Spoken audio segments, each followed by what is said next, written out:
Hey, how you doing? This is John, and welcome to John's Long Box. Today we're going to look at Charlton Comics' all-new Doomsday +1. This is John Byrne's first series. Okay, so, before this, I think he did a couple of backups of Raj 2000, and he had the comic of Wheelie and the Chopper Bunch, which was a Saturday morning cartoon intellectual property. So here we got, it's written by Joe Gill, and it was a bi-monthly Charlton comic, artist John Byrne. Now, I don't think the credits are in there. I actually had to go look them up. So here's the indicia down here. Can you see this? This is 1975. And you can see the primitive John Byrne, but you know, the boxy car over here. But the thing I love about John Byrne is the curvy lines on people.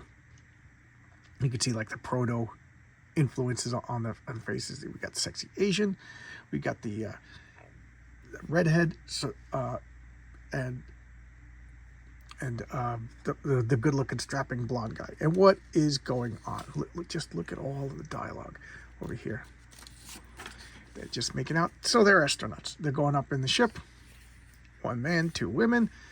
All of this NASA stuff. And while they're up in the air, nuclear war happens. So they're flying around, you know, doing orbits around. And then Moscow gets nuked. Washington, D.C. gets nuked. And, you know, it's just doomsday. So they're up in the air for 2 years. You know, Moscow is obliterated, Mr. Chairman. Retaliate. So Moscow got nuked.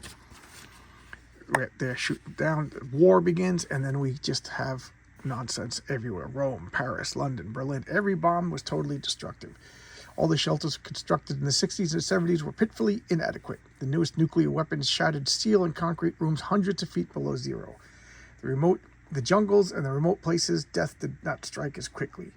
In the ice cap, the Eskimos survived another day before the radioactive clouds blotted in the sun. So they're up there. Nuclear war has erupted. Let's take manual control. Your support team at NASA and the backup team in Australia. Oh my God, NASA went off the air. You know, so here we go. Everybody's fried from radiation. You can see the Jean Grey's face in here. What's going on? Everybody's dead. We got to assume manual control. You know, we have to find a place where we could land. That's not that damaged. I just, you know, good storytelling. You know, I haven't read this. I read this like a month ago, and I can still remember everything. And here they are. It just, the ships, they're looking for places. You know, this is, the city's underwater. Because Japan is submersed. Buckling girls, we're going to go at a steep angle. So where are they landing? On the ice. They're landing in Iceland. And, you know, not Iceland, Greenland. And he goes, so no one will ever know. So the redhead and the blonde guy, they're lovers. The Japanese girl, of course, loves him too. So she kisses him while he's unconscious. That's not creepy. And then I love this. She comes out of the ship in this sexy outfit. You know, that's what you fly to space. So now they're wearing, you know, sexy, like almost like superhero costumes, you know, just checking her out. But because that's what's important after the Holocaust. And they're going through the ice, and now this is where it goes off the rails. In a good way. They find mammoths frozen. So, you know, the mammoth is freed, and just look at that. I love John Byrne's artwork. And now, what if? This is just like, what if there was nuclear war and the frozen places melted and everything that was frozen in the ice came out? So that's the premise of the comic.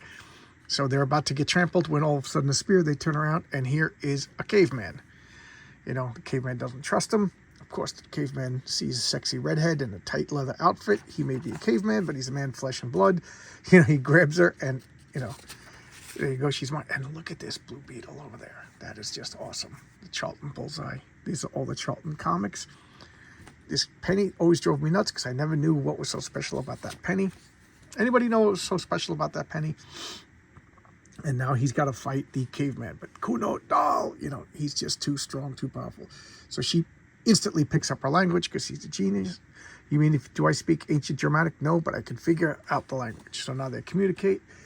They're friends. So they got a giant caveman.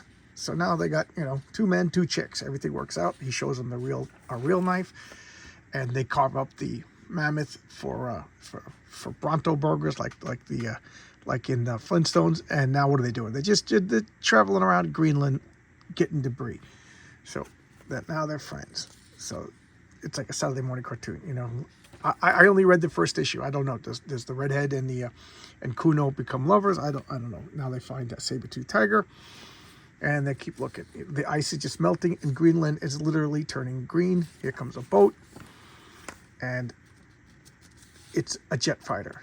Oh, boom! We saw a jet fighter. They take a boat that was just floating free, and they come to a military complex. The jet fighter's there, and we have the end of the story. You want to get some jewelry for your girlfriend? There you go. So there you go. Doomsday +1.